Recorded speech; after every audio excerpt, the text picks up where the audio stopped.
is on day release. Demon sub tries not to crease. And Ewok's keeping nice and warm in bed with Russian uniform. Meanwhile, the Candyman is opening another can. Technical difficulties, they're really such a crime. Technical difficulties, they happen all the time. It's Yellow Belly Tabletop time.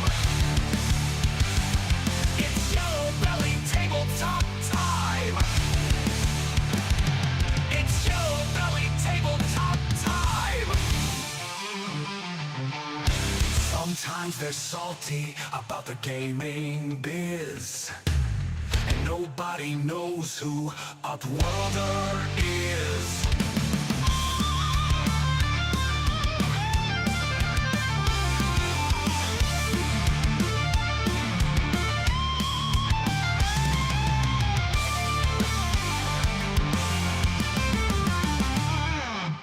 Technical difficulties, they're really such a crime.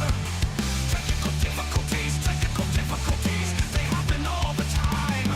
It's Yellow Belly Tabletop time. It's Yellow Belly Tabletop time.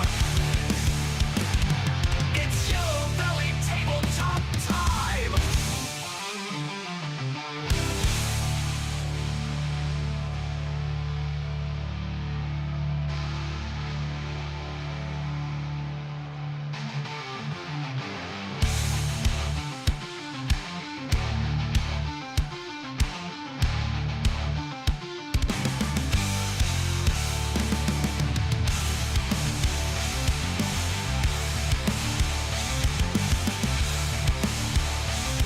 It's Yellow Belly Tabletop time. It's one episode you could contribute. Hello, everybody. Welcome to the show. I'm sorry. I see there's a few people confused why we weren't here last week. I forget that a lot of our viewers who are from overseas don't stay until the end. In the last few minutes of last week's show, I did, not 2 weeks ago, I said I would probably be not streaming because of my annual leave, and I wanted to take a break from everything and just completely reset. So I You say apologize. that, but then you've been a little industrious bastard, Yeah, haven't you? we'll come to that.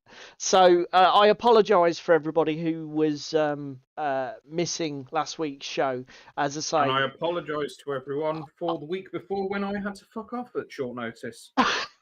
what I'll do is next time when I'm planning not to stream, I'll remember to mention it at the beginning, not leave it until like 2 minutes before the end. Hey, Although, look, consummate professional, just saying. yeah, also I did notice, which was a fucking good idea, what I should have done was some sort of YouTube community post, which I never thought of, because I saw somebody had commented on that in the On Tabletop Discord, which would have been a genius idea if I'd have thought of it and wasn't a complete muppet. So yeah, I will try and be more. To be fair, it's not often we don't stream, and to be fair, annual leave is not even an excuse I've used much in the past. But as I say, was feeling the burnout a little. So wanted to take a week away from everything. So, And instead, you've been an industrious. do you know what, Cheeseby? That's cruel, but not entirely inaccurate. I demand you stay online every week. Pandy, we are not doing fucking hot tub live streams, just saying. I don't own a hot tub, and I don't think I can get my webcam all the way up to the bathroom. Right, so let's do a shout You're out. just not dedicated. Let's get this place fucking rocking. So, let's shout out the usual. Hello to Upworlder, Trevor from our local club. Hello to Pandy, that's Paul from Pandyman. Check him out online. Purveyors of the fantastic Threat Level Zero and Trench Offensive miniature games. We've got I thought Darren. you was about to say Trench Crusade, and I was going to jump down his throat because that's from somebody else entirely different. Old man, confused brain. All these things beginning with Trench. Stop it. Darren, also known as Demon Sub on Instagram. Who else we got? We've got Martin. We've got Spam and Egg. That's David's other half. We have Mr. Lashiz Lamy. Good evening to you, sir. And then David spamming his own chat. Does the man have no shame? Apparently not. The answer is no. I have no shame. Those that know me and have known me for a long time, no shame here. Okay, so only pants. Oh my god. Only paints, not only pants. That's something entirely different, dipshit. Well, that's what Cheese Me's written. Don't jump down my throat. I will jump down your throat. Don't put anything down my throat. Darren is no longer Instagram. Darren is Blue Sky. Oh my god, he's down with the kids. No. I do enough social media. I'm not adopting another platform. God damn it. Okay, well, I hope you pick up a massive following over on Blue Sky, Darren. Brokeback Expo. It's round the corner. It's not long. T minus what? How many days? Not that I'm counting or anything. Is it about 50? Yet. I just suddenly realised this the other day. We haven't booked Evening, tickets Toros. Yet. Good evening to you. It is officially. Fucking hell. Where is the countdown? 57 days to go. I was going to say it's about 50 days. I checked. My holiday's covered, so I am all set and ready to go. Evening to you, Crispin, or because of Ben, depending on which handle we're going by. I did see your painting, Crispin. It did look rather good, sir. Right, okay. That would be the notification I got. Was that for the paint comp, or I noticed Paul sent us something. He's just sent us some paintings. I shall have a look. Just sent us some pictures of some painting on the old Facebook. It was Facebook, was it? Faskabook. I'll have a quick look later. Yeah, no, not long at all till UKGE.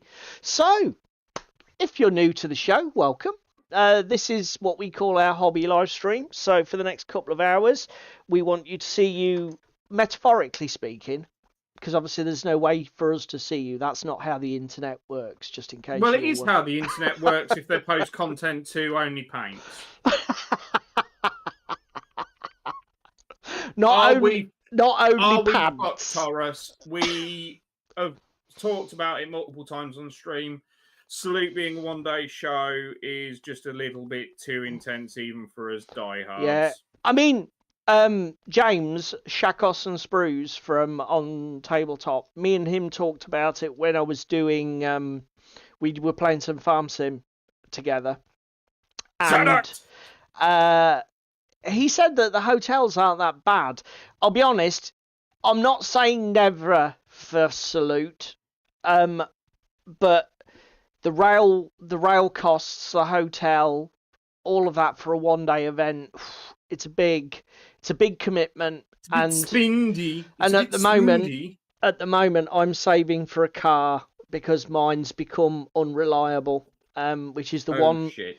It's the one trait I will not tolerate in an automobile. I don't care how basic bitch and shit it is, as long as I get in it and it starts and I get to where I'm going. We need to have a talk afterwards, because what about it is unreliable, but we'll come to that after stream. Well, I've just had to put a new steering rack on the fucking thing. Like every Ford that gets beyond about 4 days old, it's got electrical problems. Yeah, but it had electrical problems when it left the factory. Yeah, exactly. But we need visas now to visit the UK. What you do? Well, yeah. I don't, but you might do, Cheese Me. So, is that a problem for you getting a visa? Have you got some? Are you? Actually, probably is. He is on To day. be fair, though, when we go Appar- abroad, we also need to pay extra. Apparently, he is on day release, so you know maybe there is something going on there. So over the next couple of hours, if you're new, we're going to go through our usual itinerary. First thing we're going to do is show you what we're going to be working on tonight, if we're working at all, and then we will talk about Gaming Club. We've got a couple of weeks to talk about this week. Then we will share some videos off the internet and some shit like that. And then we'll talk about our main topic from about 9 o'clock-ish. Don't set your watch by it, because it won't be spot on, trust me. And we're going to talk about our experience running and participating in a local gaming club. And talk about some of the stuff that surrounds it for those of you who might be interested in setting your own club up, or are currently struggling to do so, or keep one running. This is going to be very much a topic, I think, where David and I don't have the answers. It'll be one where we pose more questions than answers.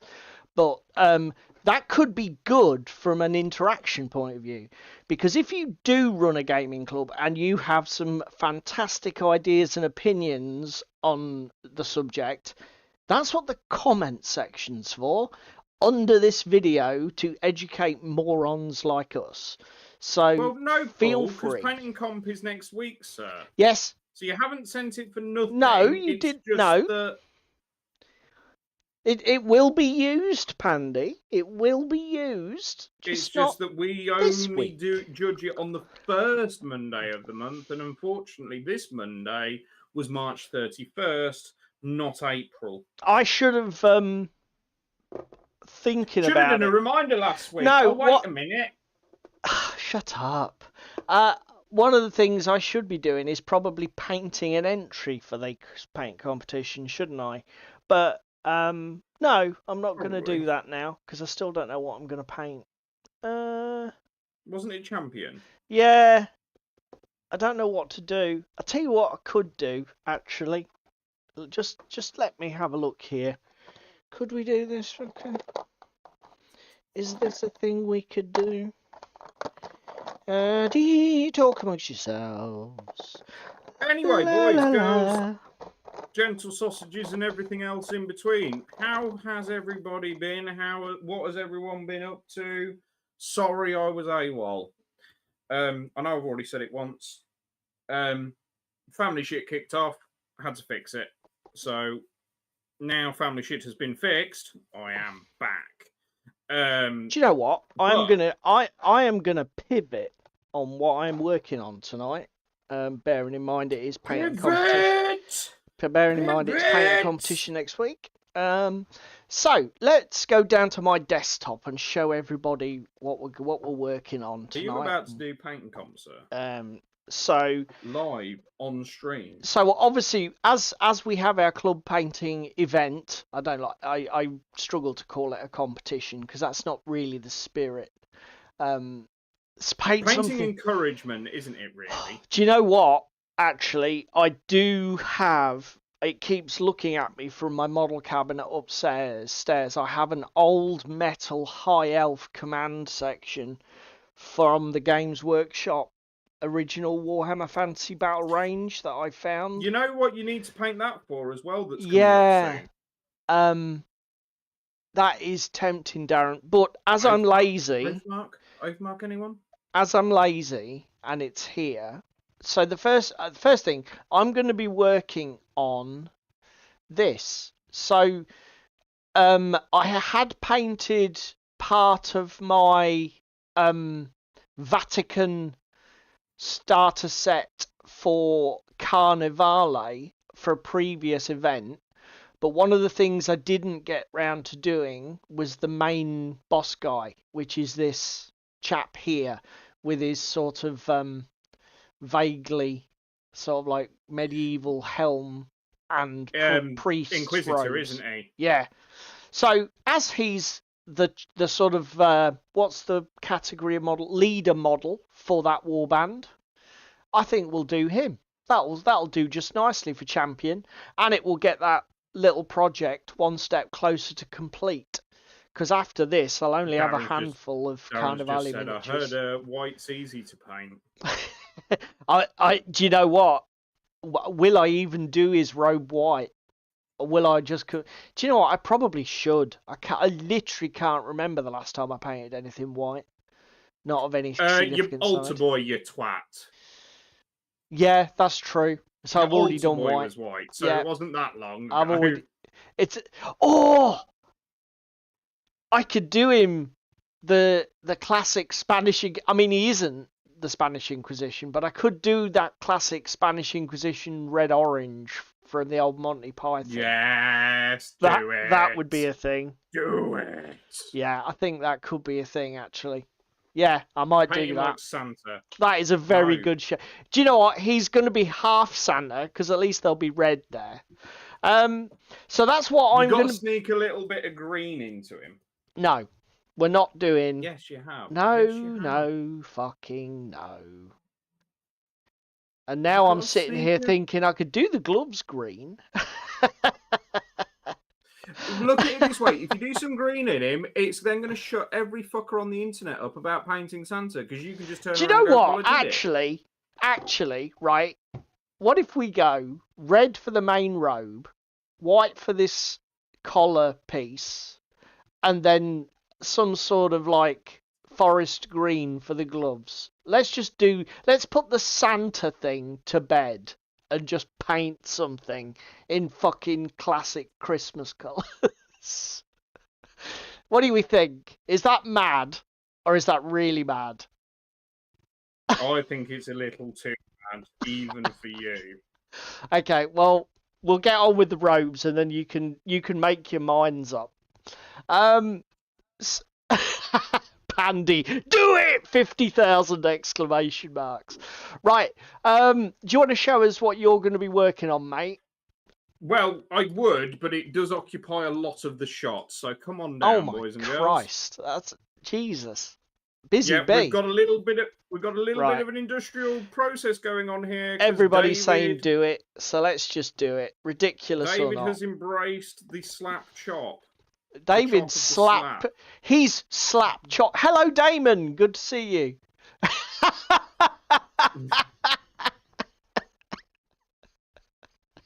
So, boys and girls, this fucking is my golden helmet for like oath mark. Oh. So, for my paint and comp this month, I'm going to be doing some of my Slayer minis. So, golden helmet check. We have what? 140 to work through. I've made a start on some of them. I'm going to put these were all goggles on while he's talking. Black primed, grey zenithals, and now being attacked with bold titanium white from Procryl. Once we've attacked them, you are. See, I mean, fuck me. You're going full production line batch paint there, aren't you, mate? Yeah, I am. So the one on the left, Paul, is Gilliman flesh. The one on the right is dwarf skin from Vallejo Express color. Okay. Yep. So the Gilliman flesh is browner. A bit more red. Yeah, and the other one's more orangey. Yeah. Pull them back up. What does everybody else think? Oh, sorry. I've got better. Okay. Because I've got the same model here done in 2 different ways. So Gilliman's on the right now. Dwarf's on the left, just to confuse people at home. Do you know what, actually? I don't know. I think I prefer the express colour. I think the Gulliman flesh is a bit too swarthy and dark. But I can see why people like it. It is a good... I think it's nice to sprinkle in as an exception. I tell you what, it would be a great skin tone for like non-Caucasian, because as I say, it's I mean, it's probably a little bit pale, but you can see how you could get Hispanic tones out of it, or like Central European, Mediterranean tones out of it. But I would say I'm currently got the last 6 here dry brushing, but that is a lie because there is some still in resin form. Boys and girls, just before Paul died, bye. I didn't want you. I think you headbutted your microphone. No, the Dunk. dragon hit the microphone. Boys and girls, how do we feel about this? So this is a Mantic Rift Forged Orc Slasher Dragon thing. This motherfucker is being converted to have a Dwarven Rider on it for Oathmark. Nice. Have you got your Dwarf Fucking- Rider? Are you going to have to convert something or what? I'm either going to do, he says, actually, I can show off some more shit as well here. Paint it like Santa, says Pandy. Fucking. Indrix. Those are a So great some- model, by the way. They're fucking gorgeous. But in those Indrix, I have some riders for them. Okay. So these boys are designed to fit on the back on the saddle with some great weapons. Really? So hang on a minute. So Indrix, which are basically the rhinoceroses in the dwarf list, they're an Oathmark thing. So where is that model from? Artisan Guild. So Artisan Guild have created that deliberately for the Indrix. Not deliberately for Oathmark, but they may have taken inspiration from I was it. going to say, it seems a bit of a coincidence that... Hello, Peter. Yes, we will be, Peter. We will be, definitely, yes. I'm Bye. assuming it's beginning of May again. Yes, it is. It's May Bank Holiday weekend, boy. Yeah, we will be, mate. But here we go. Ryder, once I fashioned him a throne. Okay, I thought for a minute, okay, but surely that they must have done that for Oathmark. I mean, a dwarf fucking mounted on a rhinoceros. I mean, that can't pop up in too many fantasy laws, can it? No, it's not your stereotypical fantasy trope, is it now? I was going to say, I think they may have leaned heavily on Oathmark for inspiration there. And then we also have some muscle lifters. Okay, they're pretty cool. Those models, I tell you what, people, they look even more impressive in the flesh, considering their Brewers? 3D prints. They look Anyone for brewers? fucking amazing. They look really good, those models. They are insanely good. Titan Forge. And I think as well, list. it's also partly down to your new 3D printer, isn't it? Yes, my Saturn 4 is amazing. It's producing incredible quality and not very. You're not having the issues, are you? I mean, just the amount of shit you're pushing through is amazing. 4th of May, Pandy says. Yeah, we'll definitely be there because I mean, shit, it's not even an hour up the road, so we'll definitely be at Diceni. So yeah, me and Paul have booked in some Oathmark at some point. Yeah, sir? We're gonna play like a mini escalation league. Are you done on your table, boy? Yes, I am for now.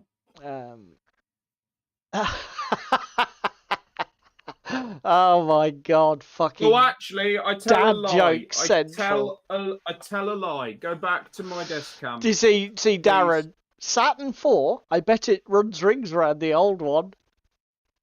Come back to my desk cam. Brilliant. Nice. How do we feel about this Caribbean turquoise as the colour for my dwarf army? What, an accent colour or the main colour? Like the main tabard and flag colour. I mean, it'll be eye-catching. I'll give you that. My Hello? only concern is I have a where is it? I apologise if I everybody have saw David a- freeze there. I don't know what that was about. Don't know. I have a Iron Jaws army that's kind of in that colour. Oh, you do, don't you? That blue-green.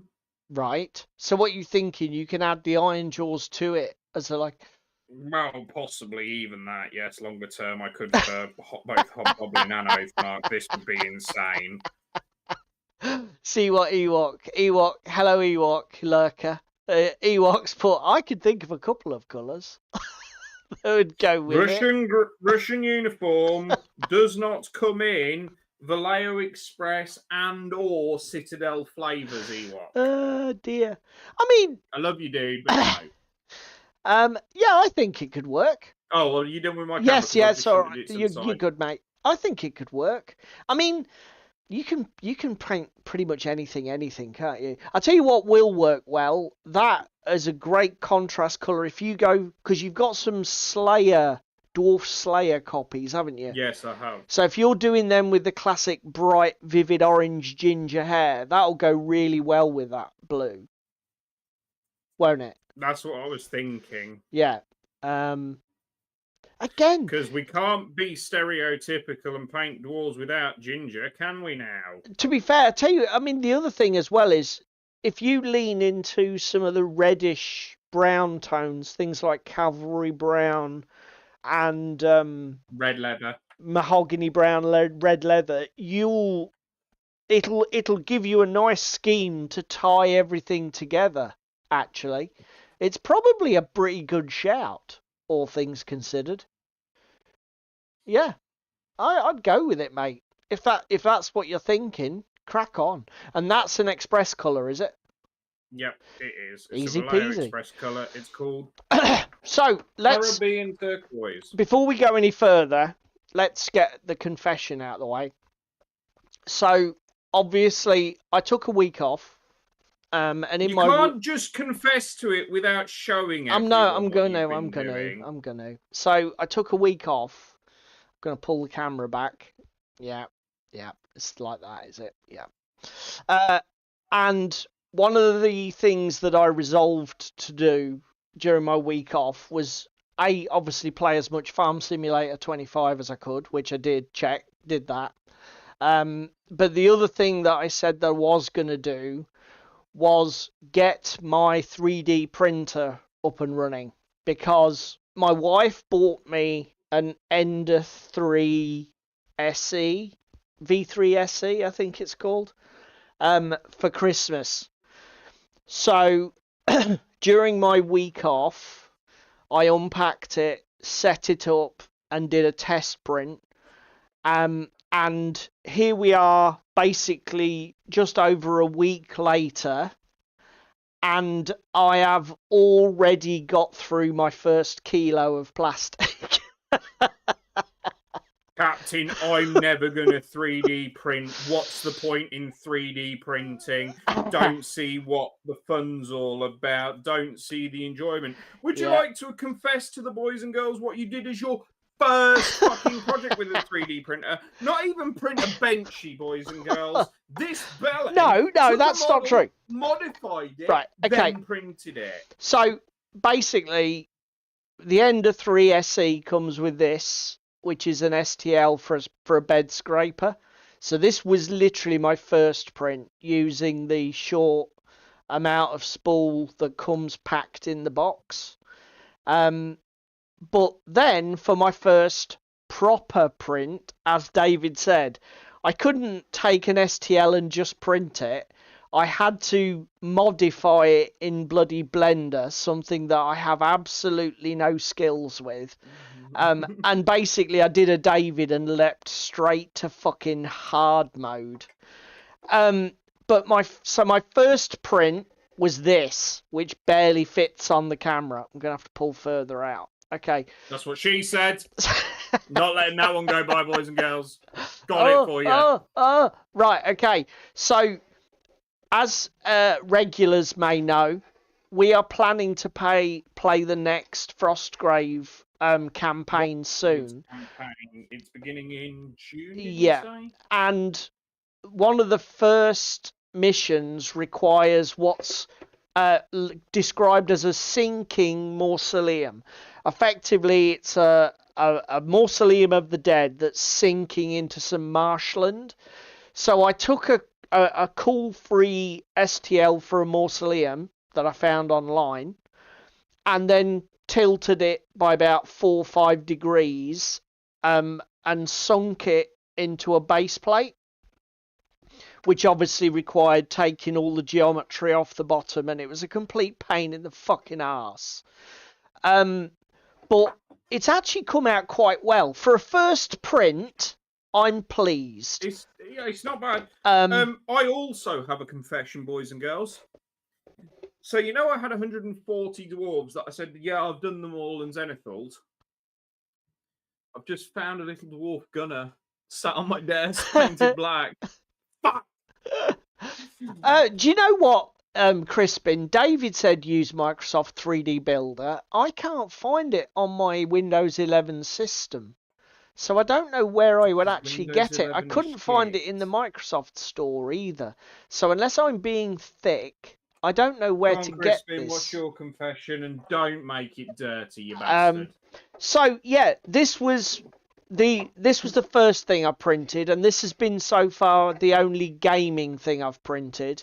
It's in 2 parts so that I can give a rough paint job on the interior, and then put the lid in place, the roof in place later. It comes with doors as well, but I'm not going to bother with those, I think, because it's basically ruined. Again, you've got to fuck around with your doors now as well because you cut them at an angle. What was I doing? I was getting brush rage up. Awesome. Crispin says I can get it for you. Yeah, do that, mate. Message me on OTT. So the other thing that I did was I've been wrestling with my paint storage solution for ages and making little fucking Blue Peter style, for everybody who lives in the UK, handcrafted cardboard trays to keep all of my Vallejo paint bottles in.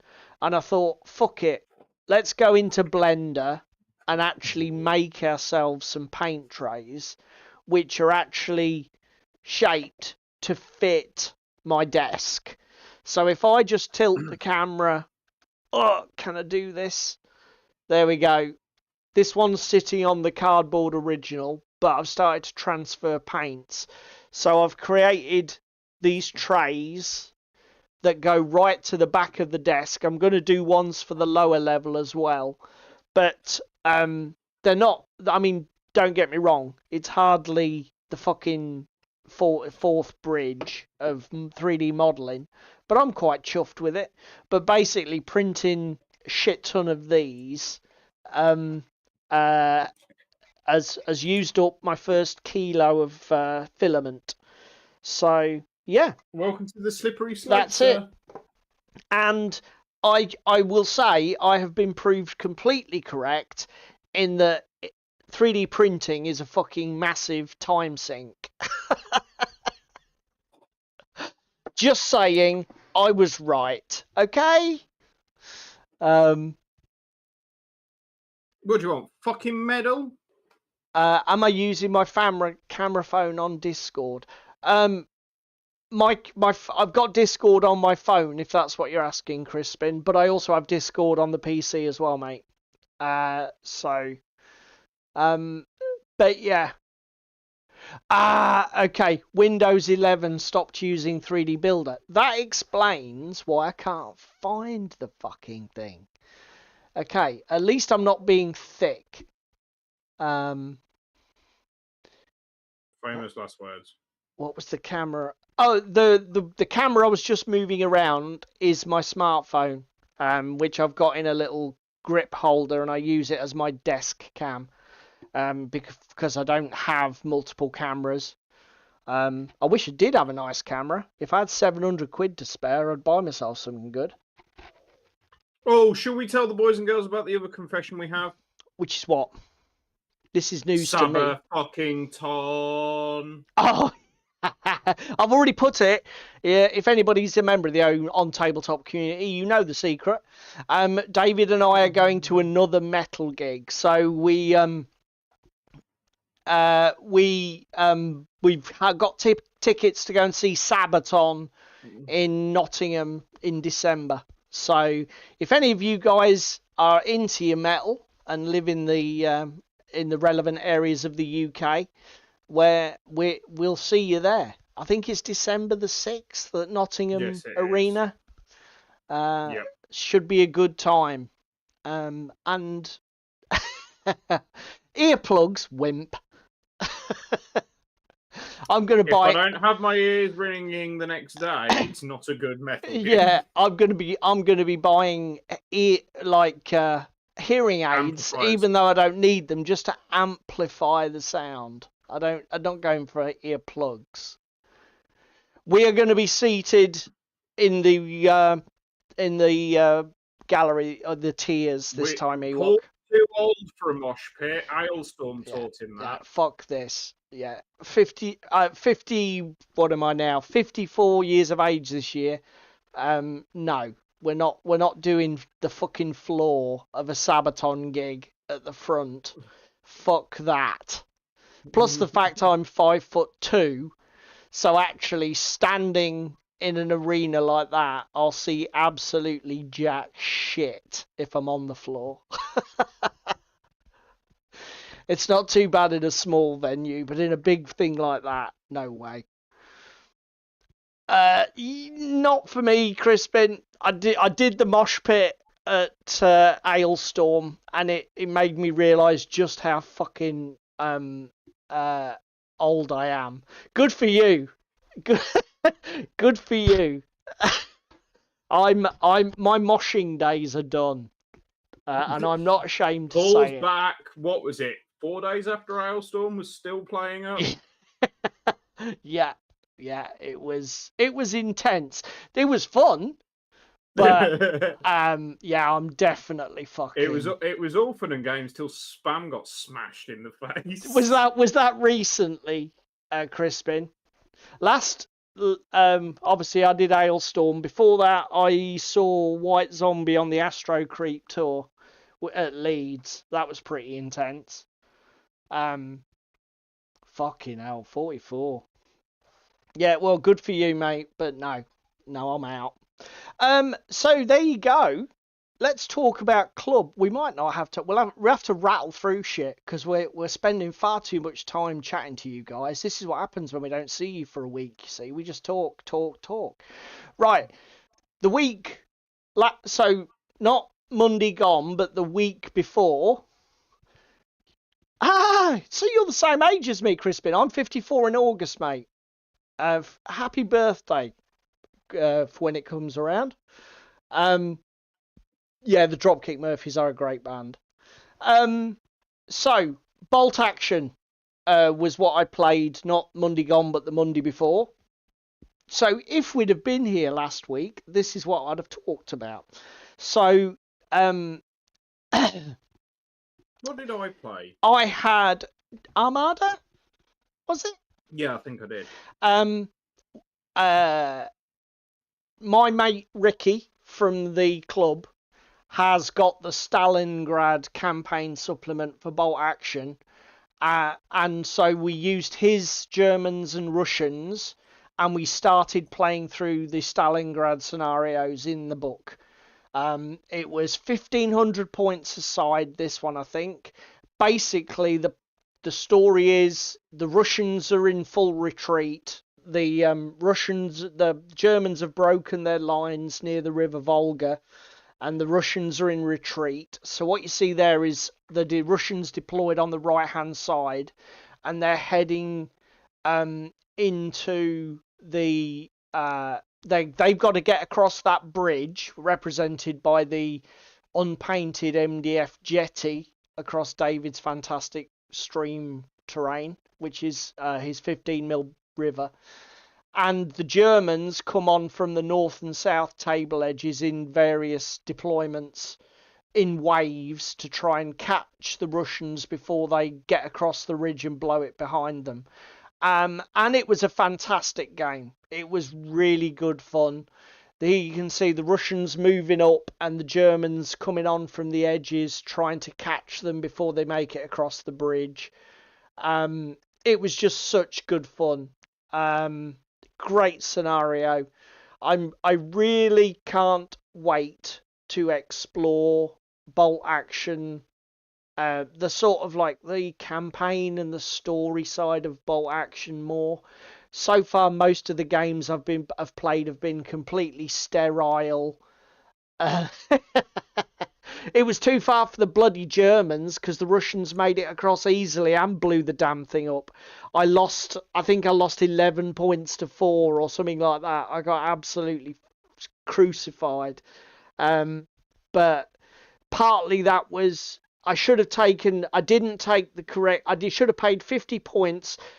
My learning point was paying more points to put a decent gun on the Panzer IV so I could kill his T-34 straight away. If I'd have taken that T-34 out early, I think I would have had a better chance of blocking the bridge and trapping his troops and killing them. But as it was, my Panzer just couldn't fucking kill that tank. That's not a Panzer, though, sir, is it? It's a Tiger masquerading as a Panzer. Well, yes, we were improvising. Obviously, proxies may have been used, but in the game it was a Panzer IV. But it came with the basic bitch howitzer. I didn't pay for the heavy gun on it, which was only 50 points. Why did I not do that? I am an arse. But meanwhile, I was playing Armada this particular week, a 3-way with Upworlder and Alex. It was Alex's first game of Armada that he has won. It was decided by a single die roll at the end of the game. To be fair, it was close, wasn't it? Basically, Alex went from... If Alex had rolled the wrong result on the die, he'd have gone from winning 7 to my 4 points to Trevor's 2, to me winning 4-2 and being on -1. It was literally a 50-50 dice roll to go from first to last place. I love games that end on those sort of like cliffhanger moments. And I never feel bad about losing a game on that literal final activation or final dice roll sort of thing. I mean, to be fair, the bolt action game was a bit like that, because if I had managed to take out that T-34, I could have done more, but it was just every time I shot at it, it was just like I glanced it, missed it, didn't pen it. It's just like, oh, for fuck's sake. The other thing I want to say before we move on is, for everybody, we played Bolt Action 3rd Edition rules with the 2nd Edition campaign supplement and the army selectors. We didn't bother with platoons and the new army config rules and all of that. We just literally played the core game rules from 3rd with the army selection and that from 2nd, using obviously 3rd Edition points. And you know what? It was absolutely fine.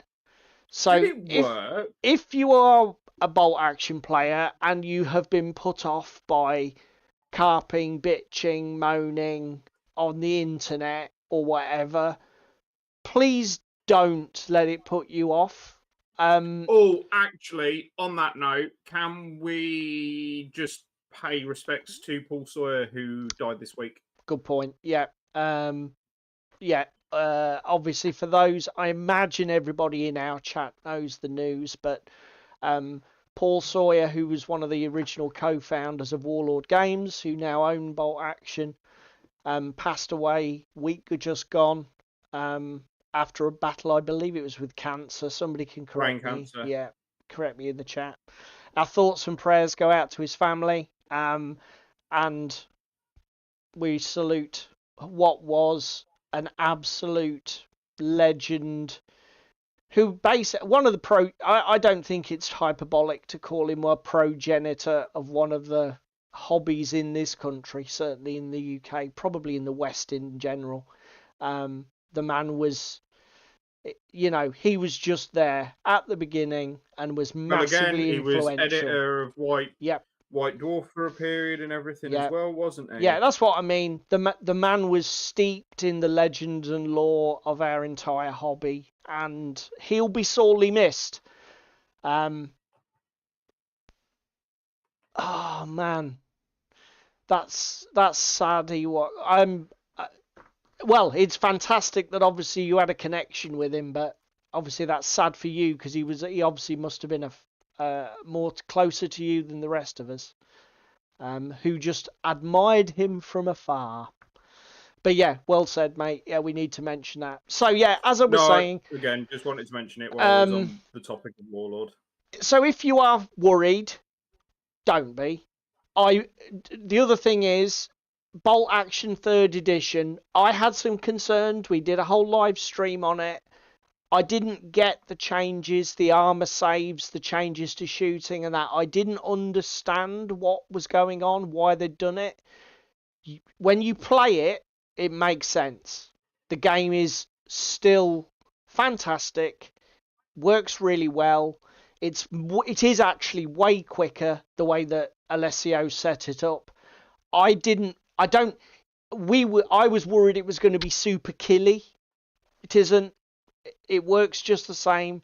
Pins still do something, but they don't turn the game, frankly, into a grind fest where everybody's hitting on sixes, which gets fucking tedious, frankly. Looking back on it, I am impressed with 3rd edition. I think Bolt Action 3rd edition is a very good version of the game. I'm sure I'm still doing things wrong, and I'm still in 2nd edition mode for some of the stuff I'm doing, because I've only played two full games, 3 full games, 3rd. But I don't have any regrets with buying the book and moving forward with it, and everything else still works. You know, the game is not broken. Let's talk about this week briefly. So this week, V, another guy at our club, took me through a game of Old World, Warhammer the Old World. So we both decided to do a demon face-off. So we were using the legacy list, but we were also using the Renegade pack that's recently been released as part of the Square-based podcast, I think it is. And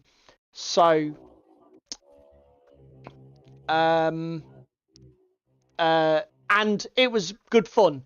Again, there's a bit of a theme here. I got absolutely mullered yet again. V bought his Slaanesh demons against my Tzeentch demons.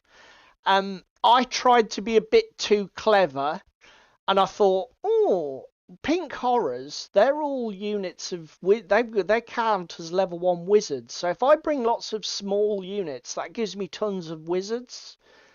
It does, but it didn't really give me an effective fighting block to hold the centre. Somebody said, whoopsie! So I basically, my entire centre was hinged on a fucking 20-man horde of blue horrors, or a 20-man unit of blue horrors, which, just here is the news, they're shit. And they died in droves as soon as they got engaged in combat. I did enjoy the game very much. I don't, again, it's like I've said when we've talked about it before, I'm not averse to Old World. I think it's a perfectly serviceable edition of Warhammer Fantasy. I'll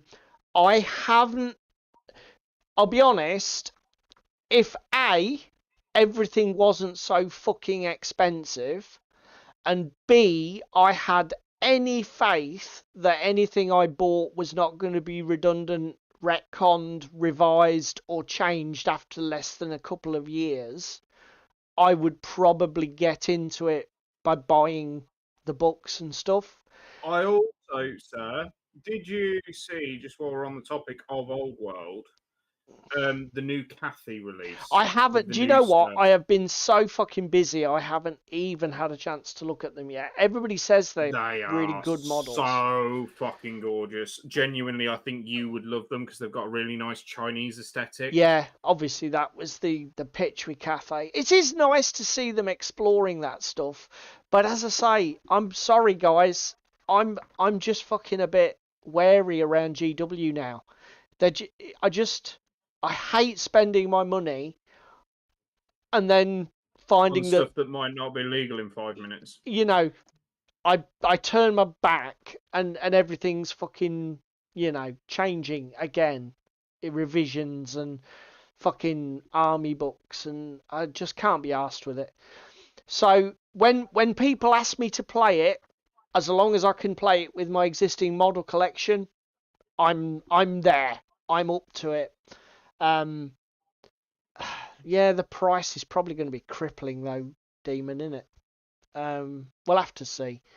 Again, another reason for me not looking is I don't want to buy a load more, particularly Games Workshop stuff.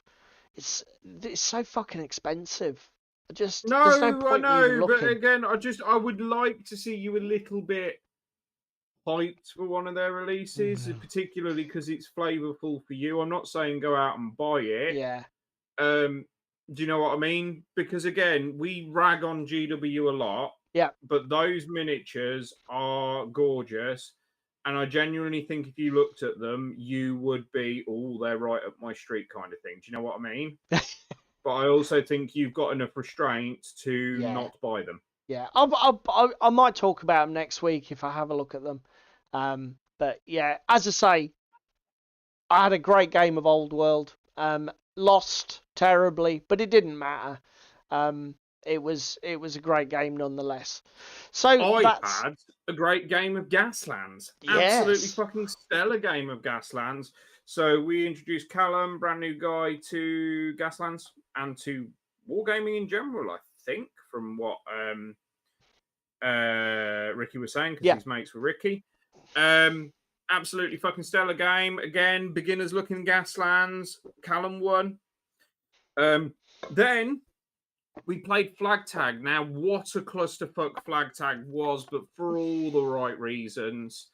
A lot of back and forth between Callum and Ricky at their end of the table.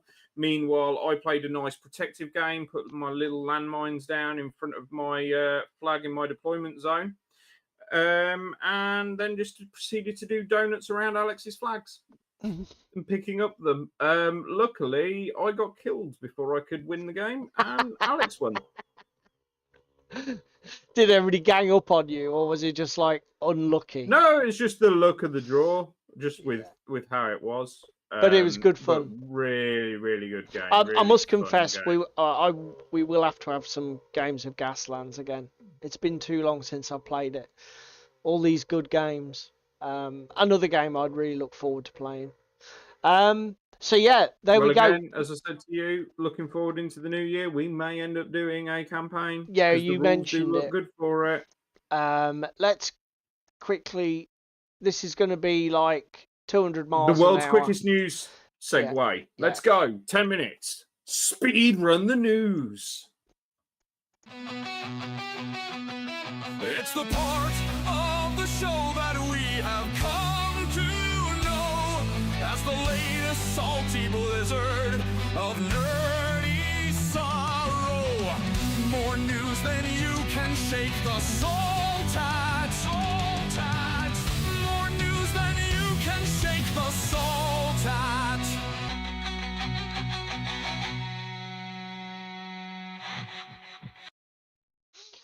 Now then, Ewok says, I introduced my nephews to Tabletop Game with Gaslands. It is a fantastic game.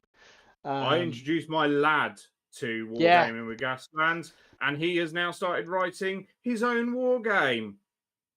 Really? Which was a fucking hell, he's starting young. No, he was a little bit adorable the other morning when he came through to my bedroom and was like, Daddy, can we try this in a bit? Because I've just started writing it. Like, yeah, that is pretty fucking cool. So quickly, some shit I've seen on YouTube. I'd never seen this channel before. I don't think he's been going long. He's already smashing us for subscribers. I don't know how that is pronounced. The Chad Neighbours, maybe it's like a play on words, or Chad Nabors, I don't know. But anyway, this was just a little 10-minute video. Basically, it's a drum that we've been banging forever, mate. It's don't neglect terrain. Make terrain something that you give a lot. Else singing from our sheet. It's great. It's fan-fucking-tastic. I mean, it would be nice to think that we've influenced all these people to adopt these messages and mantras, but I think that's probably a complete delusion. It's only delusional if you don't believe it. But yeah, I want to flag this for people. He's a small channel, and this video was very watchable and very well done. and it might be worth keeping an eye on it to see what other cool stuff he puts out. But again, just a great video. This is all full spectrum, I think, mate, isn't it? FSD? No, fucking Battletech, you blind old Is it? fucker. Okay. It looked like FSD to me. Tim will have your balls on a plate now for saying that. I don't care. I don't care. Tim, Battletech Schmatteltech, Tim. Tim, Battletech Schmatteltech. Have a word with him. Have words. Have words. Oh dear. Right. This was you like this once in a six side, don't you, mate? He's one of the. I like the cut of this Australian man's jib. He's one of the. It is very good. He's a very well informed 3D printing channel. David often sends me links to his stuff saying, "Oh, have you seen this? Have you seen that?" This was a really. I picked up on this one myself because basically what this guy's been doing is trying to push FDM as far as he can. For those that don't know, that's the filament 3D printing. Fused deposition modeling. Yeah, basically where you print with a plastic filament, not a resin bath. But he's using this to produce like 35mm, 40mm miniatures. And the results are pretty impressive. But the other bonus was he put me onto this PLA that he's using for this video, Sunlu Plus, which is reasonably priced at Amazon. I've just bought myself a deal of 5 1 kilo spools for 50 quid. So it only works out a tenner a kilo. And as I say, it hasn't given me any problems so far. I mean, I've only been printing for 5 minutes, but really good. Great video. It'll be that fucking Bowden tube that will give you issues before the fucking filament will. Just fucking calling it now. Just stop fucking jinxing it. No, because I want you to experience my pain. Evil. Some people are just fucking evil. This was another Lords of War Games and Hobbies. They've got such a convoluted channel name. Video. This one was about Piles of Shame. They had quite an interesting take on Piles of Shame from the point they were sort of coming at it from a retailer's perspective, but what they were more describing really was the different attitudes they see in the people that either play or buy at their shop. The general gist of it is, it isn't, don't let it burden you. Do you know what I mean? Be just completely relaxed and at peace with the fact that you're going to own tons of shit. And if you never get to paint it or play with it, don't rack yourself with guilt. As I say, just a little 15-minute video. They normally derail after about 10 minutes into just nonsense. I don't know where they get that from. Again, some would say they're learning from the greats. Obviously. I mean, you can see the inspiration is out there. Big Lee from Miniature Adventures. Again, the thing is, do you know what?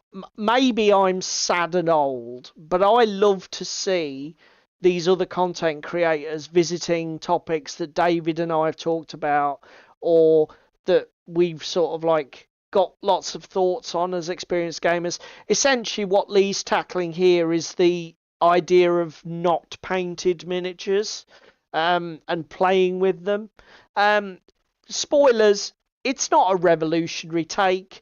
He thinks that people who don't paint their models do themselves a disservice and deprive themselves of loads of immersion and enjoyment that they could get from the game just by putting a bit of effort in. Something that I think is a sound sentiment. But at the same time, he says it's for people to decide their own standards. Don't judge others by yours. Which again is fair enough, I guess. But I do like Lee's videos. This again is another good one. He's got a great style. He's such an affable chap. I hope to one day, I'll maybe meet him one day and have a chat. I've seen him in person at Partisan, but he was taking shots for his website, for his channel. so I didn't want to interrupt him while he was sort of working. But he does seem a lovely guy. Interesting. Yep. Did you see Dave's video on Zio? Yes, I did, but I didn't share I it deliberately because I didn't think it was that haven't good. fully watched it. Sorry. I haven't fully watched it myself. Um. Is it worth my effort? Look, it's fine. That I didn't. It's. This was considering again. The problem is like it didn't meet my expectations. Was it well shot? Was it really well done? Was it well executed as a video? Of course it was. It's Dave. It's spot on. But bearing in mind it was supposed to be a review of Neo Genesis, did it cover the things that I would want to see in terms of the technical critique and the sort of like the detailed description of the strengths of the game versus other games in similar genres or in the tabletop sector? Not really. It wasn't what I was looking for, which is why I haven't shared it. As I say, if you want to watch it, mate, I'm not going to say that it's not worth your time as a piece of entertainment, but what I wouldn't say it's... Night, Darren. I wouldn't say that it's not... It's not going to change my opinion, is it? I just don't deliver... I don't think it delivers on the premise, which was that it was going to review the game. But that's just me. Maybe I'm just a fucking miserable... Old and git. curmudgeon-y. As Cheese Me said, yes, you are sad and old. Yeah. And my last piece of news, if you can call it news, is obviously I'm currently preaching to the choir, so this is not for everybody here in the chat.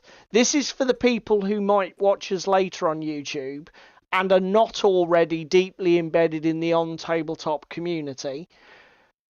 Please go and watch the Terrain Fest video, the Terrain Fest 2024 video that recently went up on YouTube. You don't even need to go to the website. It's on their YouTube channel.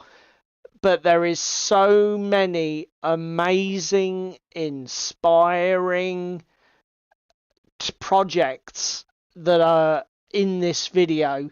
For me, Hutch's Victorian table, sort of like Victorian urban table, was the one I was like mind fucking blown. This is just a still of it. Most of it was 3D printed, but by Christ, That'll be you next year. It's just eye-bleedingly good quality projects. You can't help but be amazed by the skill of some of these hobbyists that actually inhabit our space. It was Cheese Me, and do you know what? It's not the fact that he printed everything. The layout design was absolutely fucking amazing. He then LED'd the tits out of it, so it was like it could be lit up like some nighttime fucking Sherlock Holmes movie from the 1950s. It was just beautiful. Absolutely amazing work. And it was, for me, it was one of those projects where you look at it and say, if I knew where he lived, I would break in and steal that. That speaks to me deep in my soul and is something I want to own. Sadly, I think he's an Antipodean, Hutch, isn't he? He's Australian or Kiwi. So I think I've got a long way to go to get his stuff. It's not going to fit in your hand luggage to come back with, is it? Yeah, that's the thing, Cheese Me. And to be fair, it's something, and I'm not criticising Ben and Jerry. I'm not criticising Ben and Jerry here, but yeah, they don't really. I don't think they really dwell on the fact that, hang on, yes, he did 3D print all of those buildings, and yes, the paint jobs are amazing, and the attention to detail's fucking amazing, but look at the whole thing. It's the kind of quality. I don't know what. Here's a stupid question. He's not a set designer for film or TV, is he? Or was he at some point? Because I mean, I'm not joking, but the model looks like the kind of thing that you could see used in film or television. It's so well laid out. I mean, look at this, the shot I've pulled up here of the camera shot down the alleyway with the market stalls. I mean, this shows some real cinematic vision. I mean, Crispin, put it in Google Drive, put it in your Google Drive, then hit share and send us a link on Messenger. yeah, Google Drive, mate. We'll do that. Yeah. I'm a heathen. I've got too excited about painting dwarves, and I've painted dwarves before I've taken pictures to go on the project log. Dum dum. So yeah, that's my last one. Quickly, now take some individual shots. Oh bollocks! Bye. Now, you had something to talk about, didn't you, mate? Do you want me to bring? I do. So just let me bring this up. This is a couple of guys out in the Australia. I backed their Torch and Shield Kickstarter last year. So Torch and Shield, for those that don't know, is a miniatures war game that's set in like a dungeon. It's got a really cool light mechanic of, if you're in the dark, monsters are going to attack you. It can be cooperative, it can be adversarial, it can just be you versus the board. There's a load of different ways to play it. It runs with cards and dice, D6. Yeah, it's a dwarven skirmish game. It's really nice. Is it? Can I just ask? I've not played it yet, but I know you have played it with some guys at club. Would you describe it as a miniatures game, or is it more of a board game with miniatures? It's more of a board game with miniatures. Okay, that's fair. I just wanted to know. It's probably a step up from Dungeon Saga and League. Oh, right. Okay. More sophisticated than that. But it feels very board gamey just because of the board size, etc. Okay. And there is like a campaign growth and system and that kind of thing in the background. That's annoying. I've just realised there is a massive thing to fill here. Zarn, which is an expansion to it, being released. This is a Patreon post that I saw yesterday and read, or the day before and read. Basically, Vaults of Zarn has been pushed back a couple of weeks, and the main reason it's been pushed back a couple of weeks is because they want to revamp it and basically do Torch and Shield version 2 and include all the FAQs and all the other shit and improve the core rule system that they have from the first book that they released. Mike Hutchinson of Gaslands fame has got involved and given them some helpful pointers on what to do with the Kickstarter to get more money and to make it better for everyone involved. And also they want to add more scenarios, more art, more background, etc., to flesh the world out more than what it was from first edition. So hats off to the guys. Secondly, they are coming to UK Games Expo. Yep, let me do the next page. That should be working for everybody. May. So if I don't get it to the table with Paul before Games Expo, I assume we might wander over and have a word with them. Oh, definitely. And if there's a demo game, we'll grab it. Have a look there, etc. And then finally, I think his name's Dan, who's the guy that wrote this post. He's unfortunately losing his job out in Australia, and as we all know, Australia is expensive as fuck. He's taken the decision to do this more full-time, and he's emigrating to a cheaper country with a friend to try and work on more content, because at the moment these guys only really seem to be doing Torch and Shield. I'm a member of their Patreon and Discord, only the free tier of Patreon at the moment. They have got another game in the pipeline or in dev at the moment, which is like a Helldivers game. So sort of follows off the back of the Helldivers and dropping into a planet and fighting bugs and robots and everything else. That I've seen some rules and some advice banded about for online. It's not my cup of tea. It's why I've stayed clear of it. But I wish them all of the luck, and I'm hoping to see them at UK Games Expo and have a good chinwag with these guys because they are good. They are really nice. The sculpts, yeah, they're flavorful. They're very 80s and 90s dwarves rather than the more modern dwarves. If they're coming to UKGE, that's a long way to come from ours, isn't it? I don't know if they've got family over here, etc., or if they're got some UK proxies to some present, etc. for it. Yeah, some like friends or colleagues flying the So flag. we'll see. Interesting. Like I say, I've not played it yet with you, but I know that you were quite taken with it. I'm quite partial to it. I need to get some more to the table, but I've been in Operation Print as many dwarves as I can for a while now. If I add some more, I might cry. Right. Coolio. Very 10 good. past 9. Yep. We haven't done too bad. We haven't overrun by too much. So that's the news done with. So let's get on to our main topic. Now, here in the UK, obviously, for those of you who are from overseas, you may or you may not know that what we don't really have in the UK is any kind of extensive store or retail network of play spaces.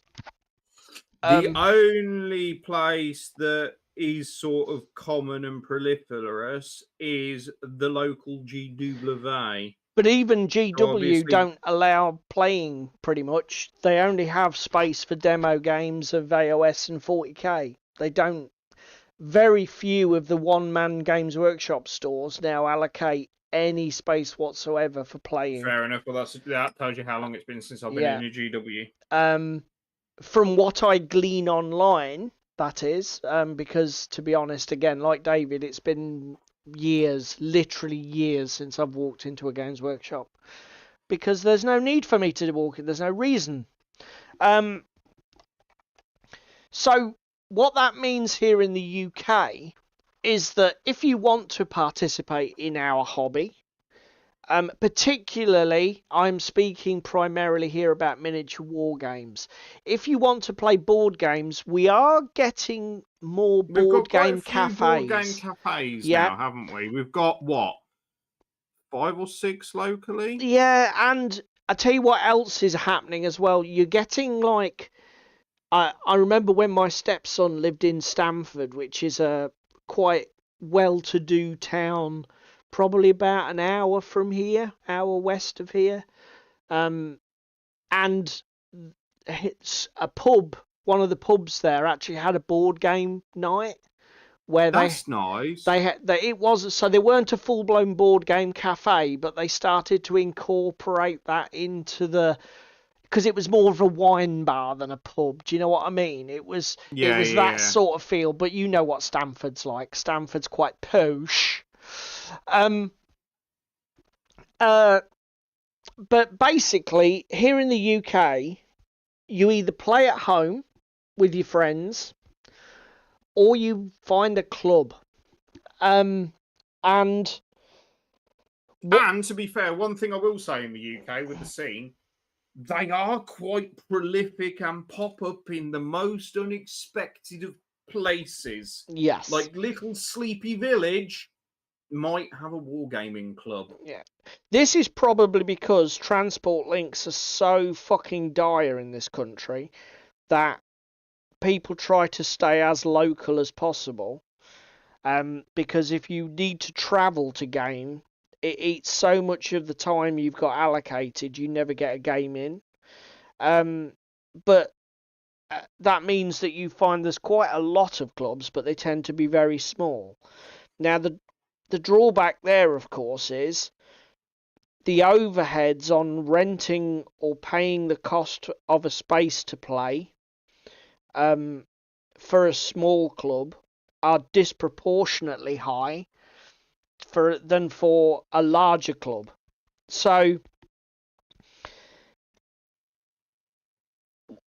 in terms of our experience, I mean, you even had the tiny little one on Butte. yeah. I mean that, and again, that was really all down to Patrick's commitment. Butte was slightly an unusual scenario because the island of Butte off the coast of Scotland has got such a small gaming population. Literally, you can count the number of gamers in any format on the fingers of one hand, probably. That it was really a logistical miracle that Patrick managed to get anything together. But he did manage to get a space and make some space available for people once a week to game, which is all credit to him. In terms of our experience, our local club, initially I set it up many years ago, but had to hand it off obviously when I went to Scotland to the guys to sort of keep the flag flying. And it is actually quite hard work, is what I would start off by saying. So when Paul handed the reins over, it went from a one-man band to 3 of us. Yeah. So myself, we went from what was effectively we went from what was effectively a dictatorship, like you say, one-man band run by me. We did the proper club thing, so we had like secretary and treasurer and president and blah blah, chairman, whatever you call it. We tried to be a bit more clubby about it. And there's all sorts of advantages from doing that. Like, again, it's easier for cash handling. You can get banks to give you an operating account for paying for the room fees and taking subs and that sort of shit. Whereas, until you do that sort of thing, you're basically just dealing with a cash tin and winging it, and it's a bit awkward sometimes. But yeah, but do you know what? I regardless of the format that you use, it's still fucking hard work, though, isn't it, mate? Again, as you've just mentioned, getting a play space is one thing. Getting the time and the organisation and getting the groups of people together to take some cash to pay for the room fees, that's another thing. But we're playing war games, boys and girls, and what do war games need? They need terrain, they need miniatures, they need dice, they need the whole metric shit ton of things. Depending on the level of who's coming to club, who's being involved in the club, does kind of commit what you have to do as organizers. Yeah. So it's all well and good. And here's the thing: the club that me, Paul, and the others run in sleepy old Holbeach, is a small club. We're not big by any means. We've got probably about 15 members. Yeah. But even with those 15, rarely do we get everybody in at once. You've probably no. This is what I was about to say. Most times we're running 6 to 9 people, aren't we? 9's a busy night. But we have our little club. We have terrain sets, mats, everything else. Some of this is stuff that Paul got way back when. Some of this is stuff we've added to over time. Yeah. The club that you went to up in Scotland complete chalk and cheese here, you would have what, like 5-6 people on an evening? Yeah, if that, and again, that would be, to be fair, they had 4 young lads who came and played D&D pretty religiously. Yeah. And then in addition to them 4, it could be anywhere between 2 and 5 doing board games and miniatures games. So not, not massive numbers. Similar, but not massive. The other difference there was that pretty much all of the assets of the club, so anything that was needed for play, was basically just Patrick's property. And that's what I was just The about to club say. didn't It's have all come anything from, that like, was the club's, Yeah. if that makes sense. Because again, certain clubs you have to, and we used to have to, bring stuff in the back of your van or your Yeah. truck. Didn't Yeah, well, everything was before bought before the venue gave us storage space, everything had to be in my garage between sessions, didn't it? Yeah. Before we had storage at the So space. again, even storage space isn't something you'd necessarily think about running a club. Yeah, I mean, But actually, it becomes front and center fairly quickly. yeah, I mean, I've been to gaming clubs in the UK that are literally using the rooms above pubs or back rooms of pubs. But again, they don't have storage, so everything that's going to be used needs to be brought every time you run the club, which is a logistical nightmare, particularly if your club's of any size. I mean, if we the first thing that you've got to get if you want to start a gaming club is a venue, and to be honest, it's probably the hardest thing to sort out in the UK, because we are a crowded little island, and unfortunately, space to do something like this that's public is often expensive. If you're really lucky, you might find free hosting Well, at again, like some council funded thing, like the back room of a library or something like that. Again, the other thing is as well, it's not just your little war gamers that want clubs on an evening. There's the little crochet ladies and everything else. Martial arts classes. Yep, they all want space to do their hobby. Yes. And unfortunately, you are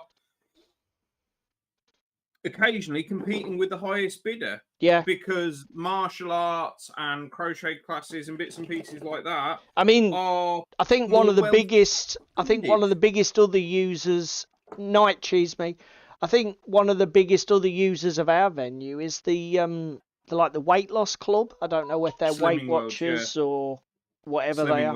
Slimming World, that's it. And obviously that's the problem. You're competing with those sort of people. And the food bank as well, because the food bank runs out of there. Yeah. And the brutal truth is that they often have a lot more attendees than a stupid club where people play with toy soldiers. So I would say that that's pretty much the hardest thing, finding the venue in the first place. But there are other issues, because then the next issue is like, well, when do you run your club? Because that can also restrict your venue. If you want to run it on a Saturday, well, one of the problems we would have at our current venue is that a lot of people rent it out for large birthday parties, anniversary celebrations, and they all tend to be weekend jobs. So, like, there's no way we'd get it at the weekends. So it has to be a weekday and I think evening. even the rate goes up at weekends. Yeah. It's double the rate it is in the week, kind of thing. And again, that's already a tension, because you might find that more of your gamers want a game at the weekend, which is, a problem in and of itself. So, as I said at the top, what we're going to do is we're probably going to give you more questions than answers, but these are certainly things that you've got to think about. So, like, find your venue, think about when your scheduling is. communication is easier, I think, because with the new digital age, you could use. Ideally, you want to use every social media platform you've got access to. So get yourself, when you've got you want to form a club, make sure you've got a Facebook group, make sure you've got like a Discord server, whatever. Make sure that you're don't forget old school. If you can print off some posters, Flyers, and yeah. put them in the local library, ask local shops if they'll display things. A lot of businesses won't, particularly if they're part of chains. They won't. They'll have policies where they won't display Well, anything because otherwise everybody wants stuff displayed. But here's it's one worth thing asking. Again, here's one thing I'm going to say. If you have a local independent wargaming, or not wargaming club, model shop, so there's one locally for us 9 miles away in Spalding, and there's also 9 miles wargaming... away, he says locally. Yeah, well, it is local for Welcome to Lincolnshire. rural Lincolnshire. Be honest. Spalding Club, they meet on a Wednesday instead of our Monday, and they have a partnership with Masons, which is the local model shop, where there's discount as well, and it's advertised and flyed in Masons as well, that there's the club in Spalding. To be so fair, if you've got something like that, that's quite good. Yeah, Butte had exactly the same thing. There was the local bookshop had a Games Workshop franchise, and we had exactly the same thing, that people who were members of the club could actually get like a card to get 10% off, I think it was, for brushes, paints and Games Workshop stuff. So again, worth looking at. If you've got anybody in the area who's doing that sort of thing, as a potential, because again, obviously, the other thing is with somebody who's actually in the business, they will probably want to promote your club, because if they promote your club, that's business and custom for them. So they're definitely worth approaching.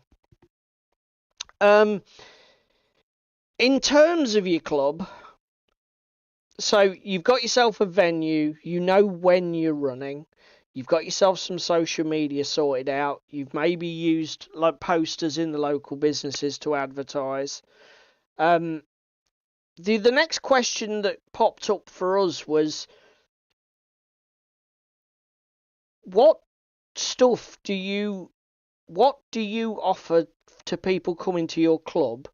Or do you offer nothing and expect them to provide everything?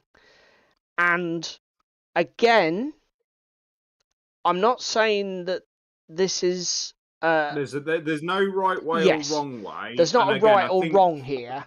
What you have to do is you have to think carefully and logistically for demand and usage and other bits and pieces, and build over time, so to speak. But I think it's worth sharing what has and has not worked for us. No, and that's what I'm saying. So when we started, we got some of the what is it? Deep cut mats, the deep cut fabric mats, because they store really nicely. They fold up into just one little Ziplocky bag. Yeah, and we can keep a box of 30 of them. Let's expand upon that. So one of the things that I would definitely say, if you are running a gaming club and let's say you're in the luxurious position that you take enough receipts to both cover your venue and build a little bit of a cash stockpile to buy assets for your club, terrain is definitely a thing to prioritize. So, like David said, gaming mats are probably the way to go. In terms of dressing tables quickly, a mat with set on terrain is very appropriate for a club environment. It's easy to set up. It's easy to tear down and pack up at the end of the night. Like David said, the in terms of the mats, don't go for the thick neoprene jobs. Yes, they're fantastic. They lay flat. Yes, they might have double stitched edges and they're all brilliant.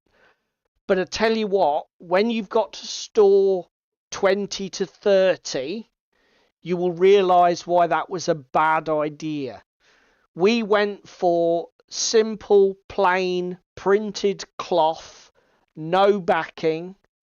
They will literally fold into the size of an A4 sheet of paper, probably about as thick as 5 or 6 sheets, and you can stack them.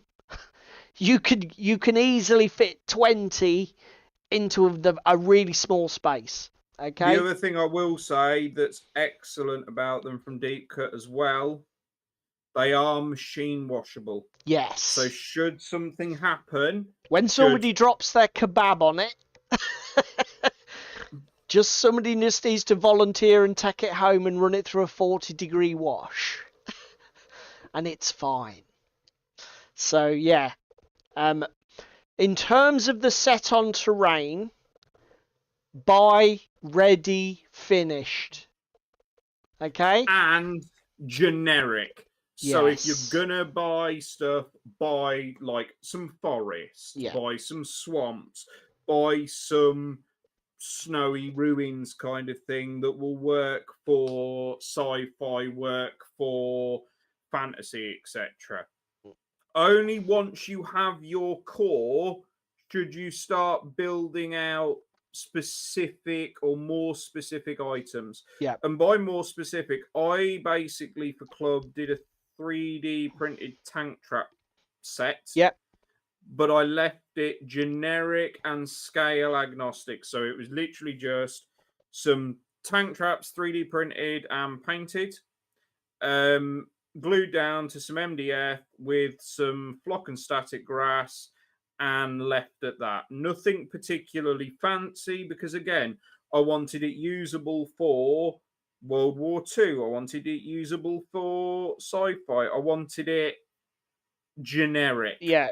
We didn't want it to look out of place on a 40k Urban Ruins table or a World War II table. And I can hear what everybody's saying. Yes, but if you buy ready finished terrain, you get so much less bang for your buck. You get so much less for your money.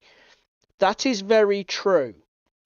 But we all know how hard it is to get stuff done for ourselves. Now, when you're talking about getting stuff done not for you, but for other people, that is surprisingly hard to muster the biasness to do, even for the most committed of individuals. Now, I am sure there were people who will post in the comments, oh, well, there's loads of people at our club who paint and do this for the club and that for the club and contribute to the club. And to those people, I say, my God, you're so lucky. Value those members. Don't let them go easily. And more importantly, just because they will do it, don't necessarily expect them to do it, because it's like David said, they're doing it now after they've been doing it for a year and realise they're the only fucker doing it. Will they still be that keen, and will they be a little bit pissed off? So, do you know what? Even if you end up building the stuff up slower and in, more of a piecemeal fashion, my advice is still go for as much as possible pre-coloured MDF.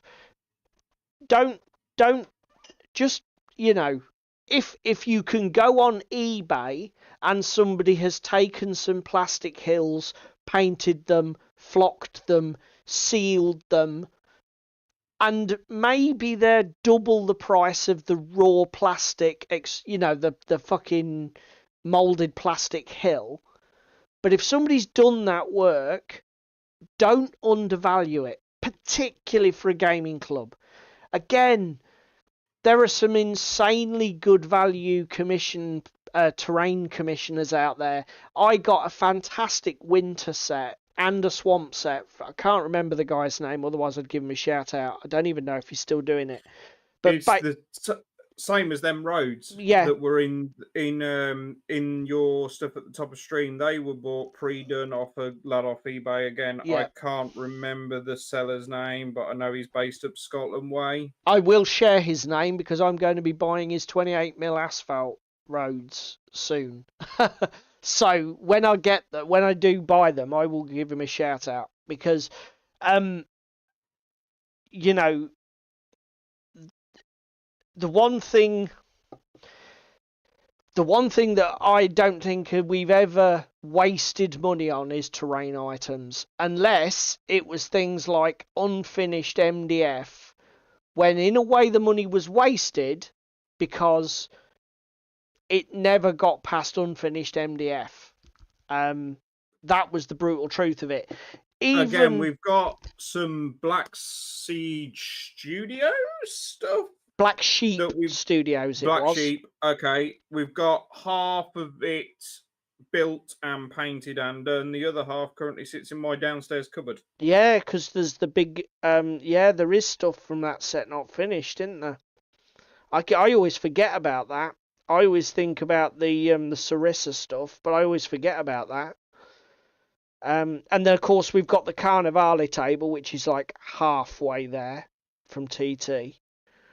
Again, it's so difficult to... And again, no shade on the guys that we play with or anything like that. It's really difficult, honestly. If you're not finding time to get done everything you want to get done for yourself, is it any wonder that you don't find time to get things done for your club? Yeah, exactly. Real life is a very busy and troublesome thing. And yeah, as I say, it's no shame on people. Some of the things that have been less successful for us, mate.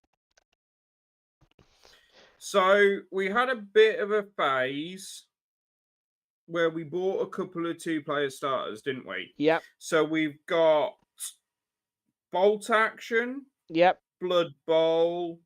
X-Wing. Guild Ball. Armada. Kings of War. Infinity Red Veil. Dead Zone. Infinity Red Veil. And... Malifaux 2nd Edition. 2-player starter. Yep. Of those things, the thing that probably gets used most is the Blood Bowl. That's true. And the main thing that gets used from the Blood Bowl set is the fucking board. We should have just bought just bought a board. I mean, Kings of War is still in a state of half finishedness because again, it arrived and we haven't finished painting it. Armada actually got quite a fucking good reception. Yep. And I think part of the thing to say here is buying a starter is a roll of a dice because let's be honest, you're probably not going to buy a starter for something somebody's already got because hopefully they've got enough of an idea to do too. This advocacy thing that we've banged on about on this channel repeatedly. Yeah.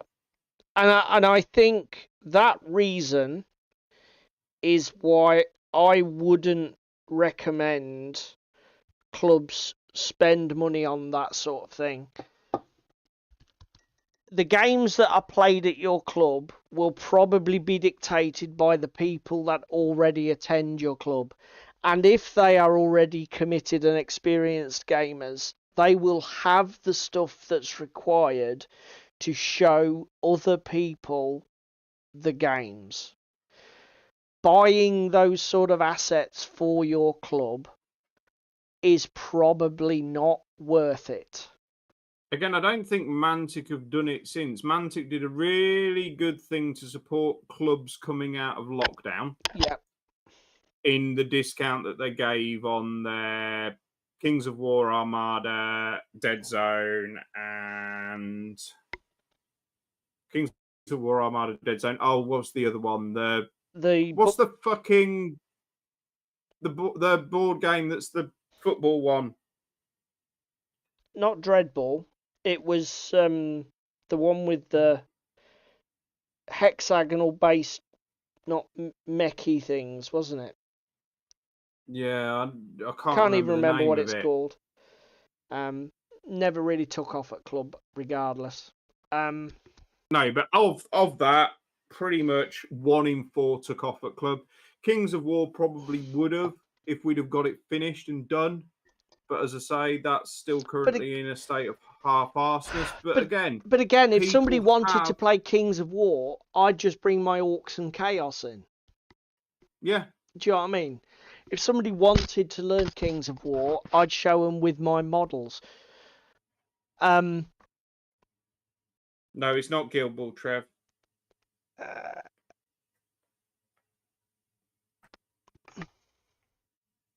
I'm going to Google it because it's pissing me off. It's pissing me off as well, the fact that I can't fucking remember it. Oh, dear. Mantic.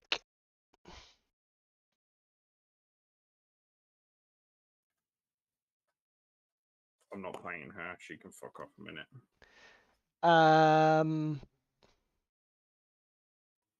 It's not Aristea, because Aristea's the Infinity one. Fucking hell, do they even support it anymore? Oh, fucking stay there.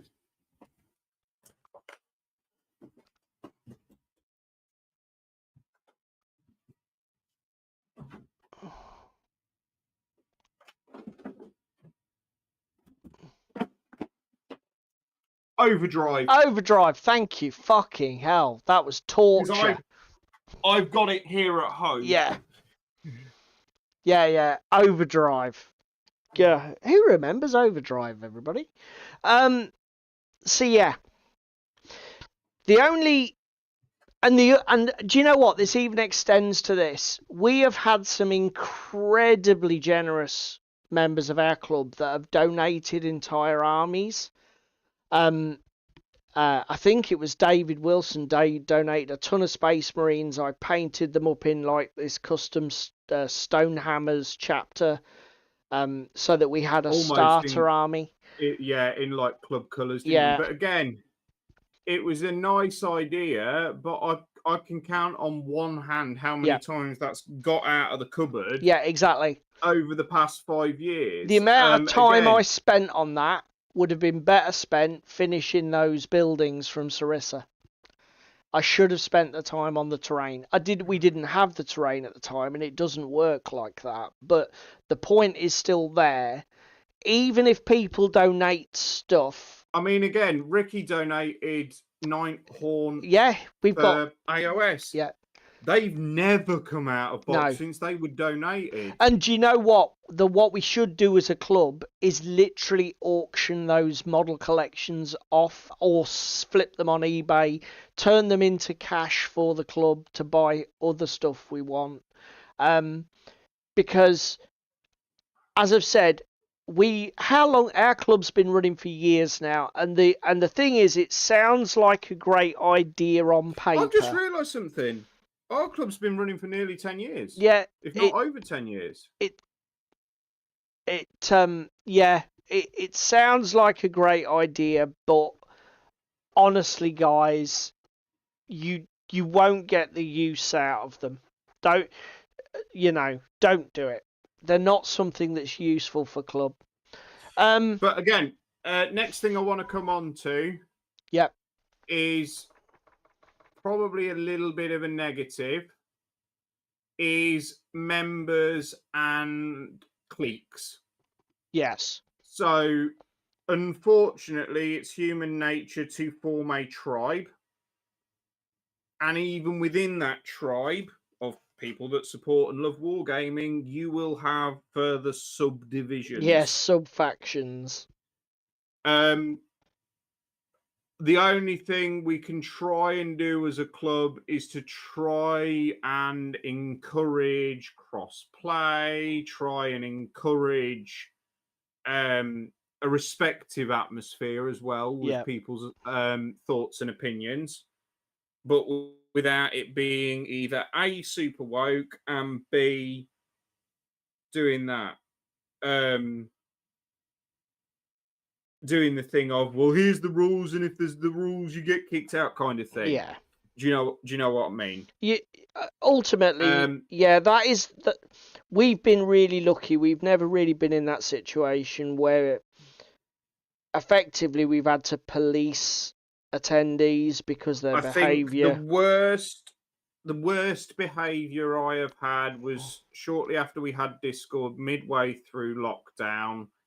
One of the members was sharing some 40k memes, completely overlooked the fact that it was R-word related. And we have minors within the Discord server and their parents within the Discord server. It immediately got jumped all over and shut down. Yeah. Post got taken down, and I had a polite talking with said member. Yeah. But that's the worst we've had in 10 years. But again, you need to probably have a plan. The other thing that is a big thing in terms of factions and cliques is that, and this is, for me, one of the toughest things about having a club or running a club or being part of a club. We're all in a situation where, most of us are in a situation where we don't get to play enough. Yeah.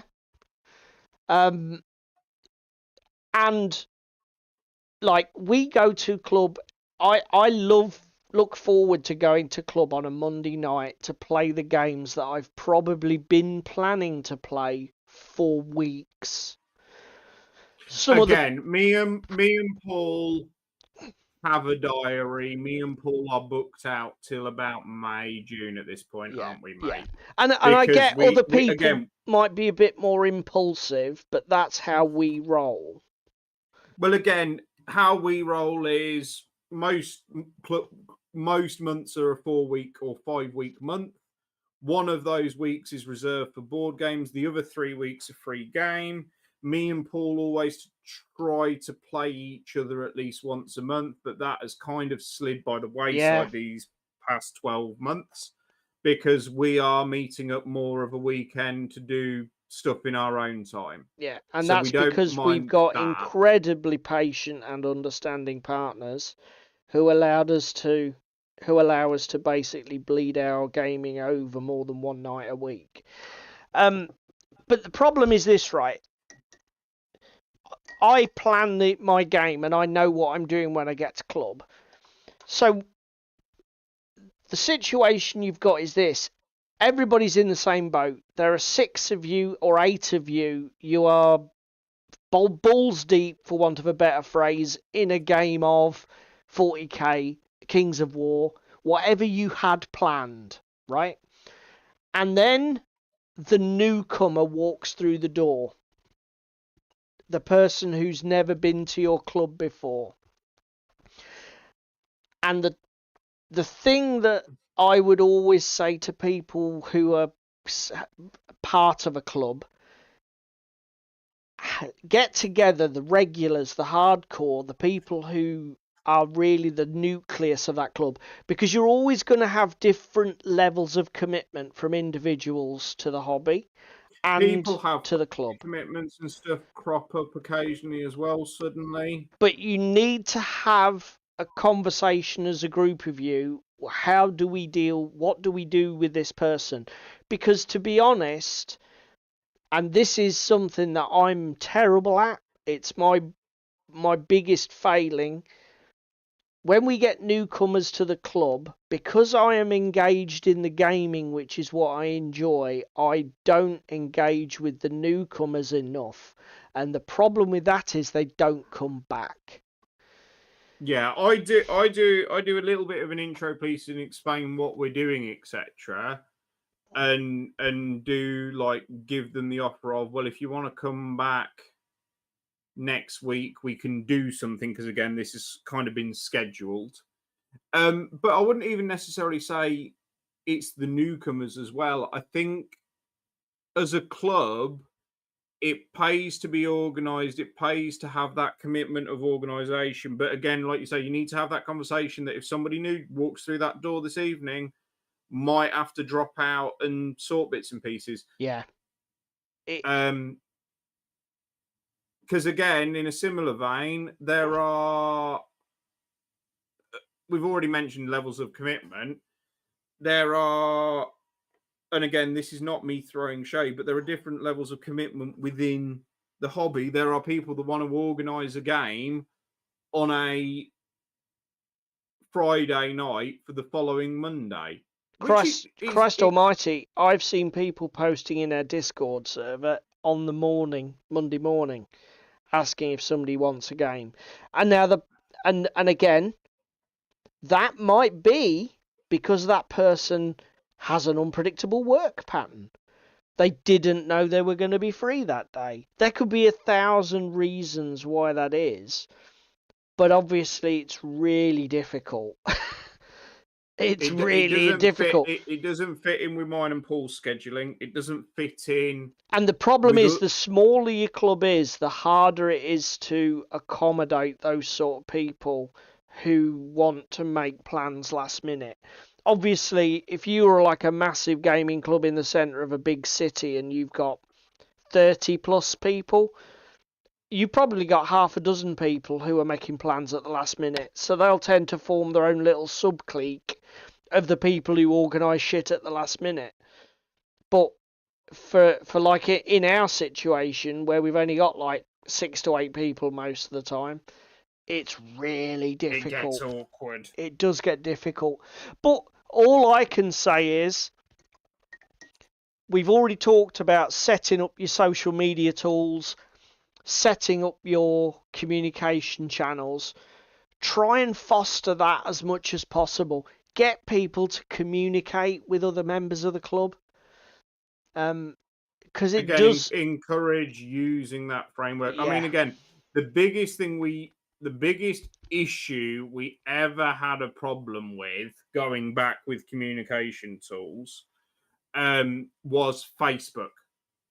So we used to use a Facebook group and we would organize games, but so many times people would double book because they forgot that they'd booked with so-and-so 3 or 4 weeks earlier and it had rolled out of chat. Yeah. It's now way better because me and Paul have taken the precedent to start using our calendars. And again, a lot of the other members at club have started to utilize their calendars to book and remind themselves that they've booked games. So it is rubbing off, and it is that trickle down effect. And again, we've already mentioned tonight when we are planning to do a Frostgrave campaign in June. This is when we've banded it about. Yeah. We've made 3 posts now on the Discord about it. We've been speaking about it at club and other bits and pieces. We're trying to start the hype train rolling now. Aren't we? Yeah. I mean, to be fair, this is something, it's the first time we've really, I don't want to use the term press gang, but we've really tried to sort of like say to people, look, why don't you give this, are you into this? Do you want to be in on this? And tried to rope everybody in, herd the cats into the same corral. And we'll see how it goes.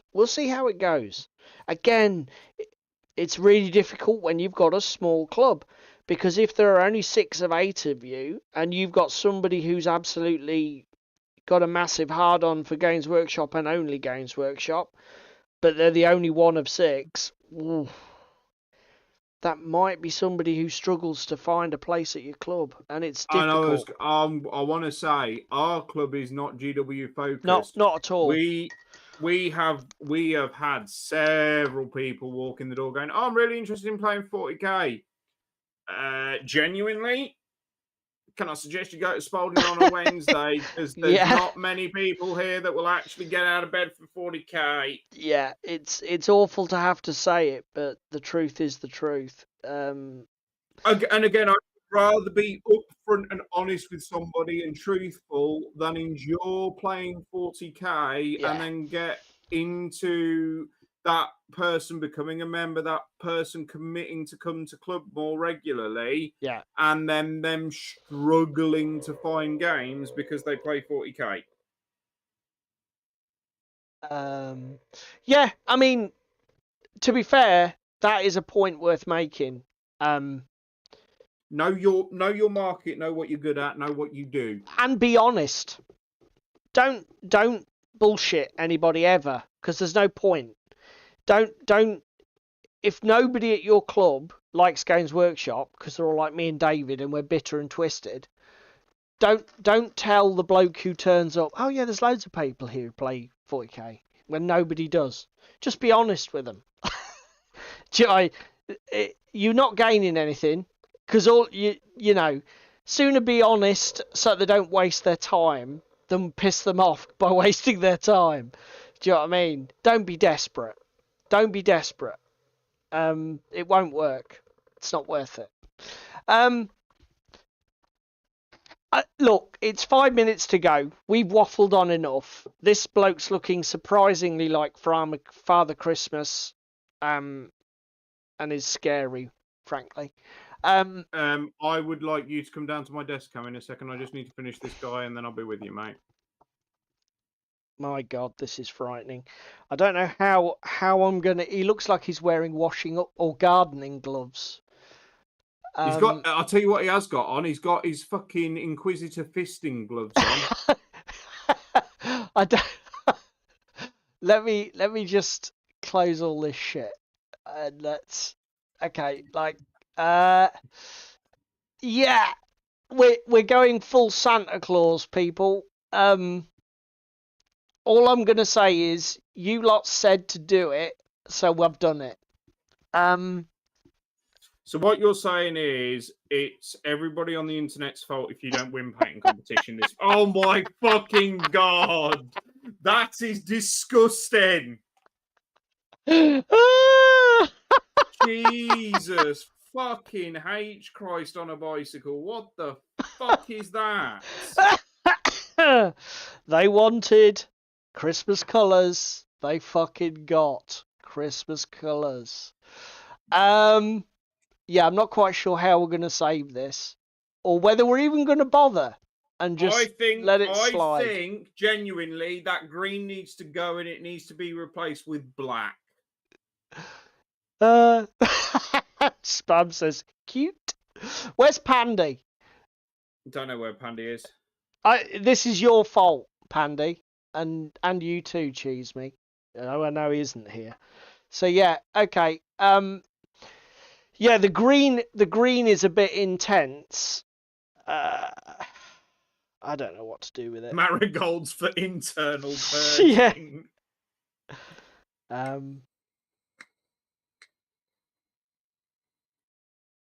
I don't know. Come on down.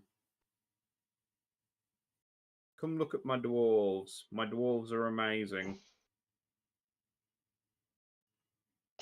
Yeah, I don't know. I'll think about it. I think you're right. The green on the gloves has to go, and be replaced with something else, doesn't it? I mean, black. Santa still wears black gloves. And it'll give you more Santa-y vibes. David, Marigold's feet. Yes, mate. Yeah, it's fucking full on Christmas colours. Look at him. with his nice orange hair. You got and some his beautiful blue tones on that. tabard. I tell you what, that's quite subdued. That that sort of, I don't know what you call it, turquoise. Now Yeah. when it's only small pieces of fabric, it doesn't have the impact. That cloak was really like boom in your face. But that's really nice. I like that, mate. So my troll slayers, no, not troll slayers, cough cough, my berserkers. My have distinctly all got... legally different troll slayers. The only troll slayer I'm a little bit pissed off with is this guy. Like, did nobody get the memo that you need a mohawk to be a troll slayer, not a fucking braid? Yeah, what's happened there is he's thin. He's got not enough on top to do the mohawk. He's inherited his pattern A baldness from his father. He's male pattern baldness. So yeah, the where's matey? You fucking hell, Ewok. You fucking what? 90 models for 30 quid? That's disgusting. Now, this troll slayer, who's Good a dragon job. slayer, I am not doing orange. Okay. Because he looks very like Grombinol, the White Dwarf. Okay. Yeah. He's got his eye patch on and everything, so I'm going to give him a greying Mohican. No doubt that wasn't coincidental. No, not at legally distinct, Brombadal. You know that caveat that they put at all the beginning of like all the Assassin's Creed games of any links to persons living and or dead are just merely coincidental. Yeah. But he's got his teal on the inside of his dragon scale cloak. That's nice. Now my question is, what colour am I doing said dragon scale cloak? It's got to be a copper. It's got to be a copper dragon. Go with the orange. Yeah? Yeah. A copper dragon. I mean, the other question I have is a lot of these dwarves have focus, you bastard. If you don't want to go metallic, go red dragon. A big belt patch in the middle. Like a weightlifter's belt. Oh, so what is it, like a chunky buckle or really like a chunky buckle in that gap? I don't know if you can see it particularly well. It's a bit difficult to see what's fabric and what's belt buckle, to be fair, mate. Actually, this guy will see it better. If it focus, you fucking whore. There you go. Under that beard. And that beard. And then round the back it goes to like belting, which I'm going to just do as like black or brown leather. I'd just do it a neutral metallic tone, mate. Bronze? No, I'd just go steel. Because I think if you overdo, you've got, with the orange and the blue, you've got a couple of strong colours. I would pitch everything else quite neutral. Muted. Yes. Obviously, with your white dwarf, where you're going to be doing his beard and hair like greys and whites, I'm assuming. Yeah. Yeah. Now, because of that, you need to mix the oranges back in somewhere else on the model, and the obvious place for me is that cloak. And you can either do, like if you're going Dungeons and Dragons, you've got copper dragons or red dragons. Yeah, but then again, to be fair, it's your fantasy. You could have a fucking orange dragon. It doesn't matter. And then I've got a load more skin done on my miners. They were really easy to do. They've just got There's arms hardly out any fucking skin on them. Tiny little noses. But yeah, I'm actually really impressed with the speed that this is coming together with, etc. I have been logging on Brush Rage. As it stands at the moment, if you're done with my desk cam. Yep. On the old Brush Rage, I have currently spent 6 hours 40 minutes priming and spent 2.25 hours doing infantry models. Right. And some would say, 7 hours on a prime. That's a ridiculous amount of time. it's 140 models, boys and girls. When you actually break it down, it's not terrible. Yeah, no, it's a big. You are paying. It's a big project to tackle all in one go. And all credit to you. I mean, roughly, I've spent 3.5 minutes a model on base prime, zenithal prime, and the dry brush, which is not bad.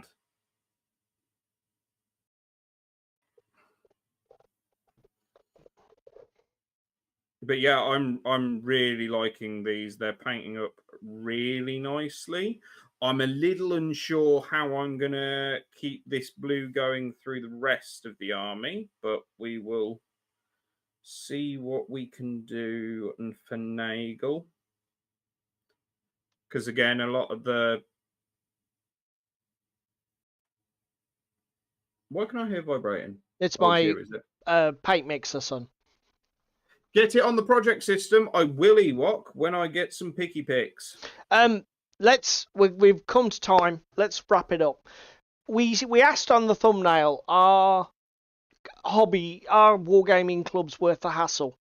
The absolutely undoubted answer is yes, they are. I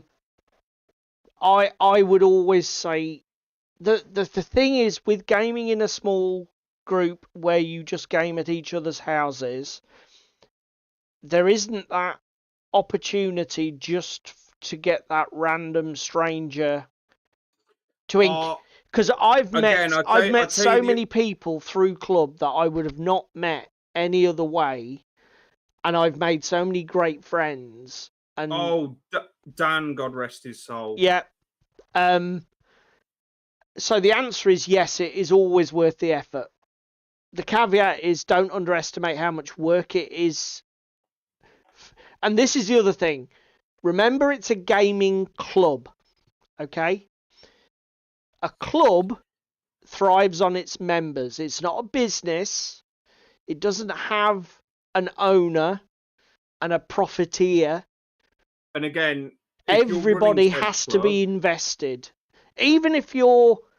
And I'm not saying everybody needs to be committed to the same degree, but whatever your level of contribution to the club, it needs to be something that you're taking pride in and giving, an effort to, is what I would say. And again, if you're running the club and it begins to feel onerous and like a business and like a slog, just be open and honest with the people and ask for help, ask for assistance, particularly if you've got it going and you've got some regulars.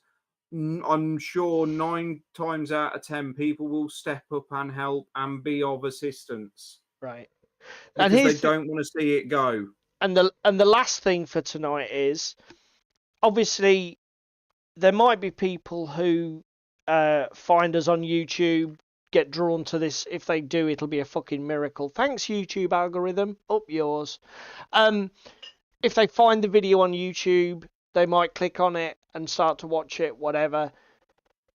Put in the comments all of your hints, tips, tricks, motivational responses, advice, whatever. Tell us where we've gone wrong. Yeah. Tell us what we've missed. Tell us where we've missed a beat.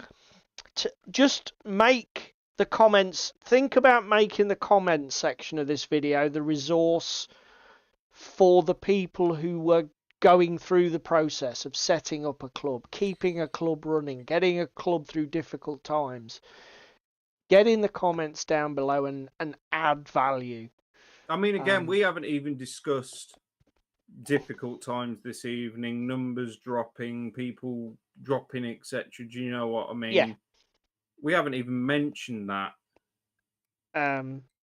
Yeah, because, I mean, again, that's the thing. It won't be gravy all the time. Look at, shit like COVID happens. Hopefully not very often, but, what happens if your venue pulls the rug from under you? What if you... again, what if your venue's shut for 6 months for a refit? Yeah. Because the roof's falling apart. Yeah. Yeah. That's very true. That's very true. So yeah, we've really only scratched the surface, but hopefully some of you found it interesting and useful. And thank you very much for watching. I'm currently trying to get rid of this guy's marigolds and give him something less disgusting. You're giving him black fisting gloves so you can't see the excrement. No, I'm not giving him black gloves because then I think he will look like somebody from some like fucking Eastern European horror movie like The Hostel. So let's wrap this up. Thank you if you watched tonight. Thank you very much to our co-stars over here in the chat. We appreciate their input, and it makes the show as much as the prattle that goes on between me and David here. If you can only find time to do one thing, click the like button, please. It does help to push us a little bit in the YouTube algorithm, and it lets us know that you enjoyed the video. If you can do the commenty thing, I think that's a good one for this video. It's a useful thing for this video. This should be an interaction video. Share and subscribe if you want to, and if it adds value to your YouTube experience. I'm not into nagging people to use YouTube in a particular way. If you do, you do, and we are eternally grateful. If that's not how you roll with YouTube, give it a miss. We're equally fine with that. And with that said, I think we're done for another week, buddy. I need to get rid of this bloke's gardening gloves, so we better go. See you later. Ciao. It's another Thursday night. I see Crispin's wearing tights. Sparrow's getting in the bath. Young David's full of wrath. Paula's tightening his straps. Where on his apron you saps. Technical difficulties. They're really such a crime.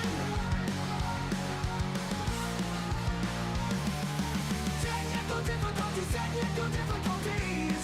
They happen all the time. It's Yellow Belly Tabletop time. It's Yellow Belly Tabletop time. It's Yellow Belly Tabletop time. It's Yellow Belly Tabletop time. It's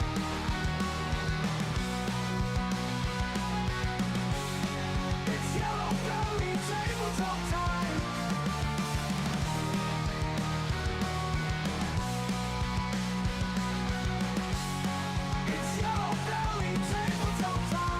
It's Yellow Belly Tabletop time.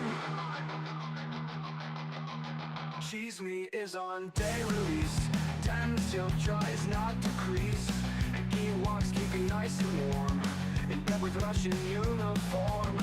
Meanwhile the handyman is opening up the can.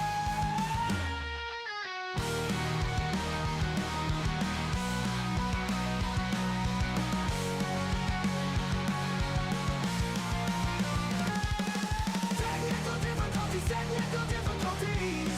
They're really such a crime. Technical difficulties. They happen all the time. It's Yellow Belly Tabletop time. It's Yellow Belly Tabletop time. It's Yellow Belly Tabletop time. It's Yellow Belly Tabletop time. Cheese Me is on day release. Damn Chef tries not to crease, but he wants keeping nice and warm. In bed with Russian uniform. Meanwhile the handyman is opening another can.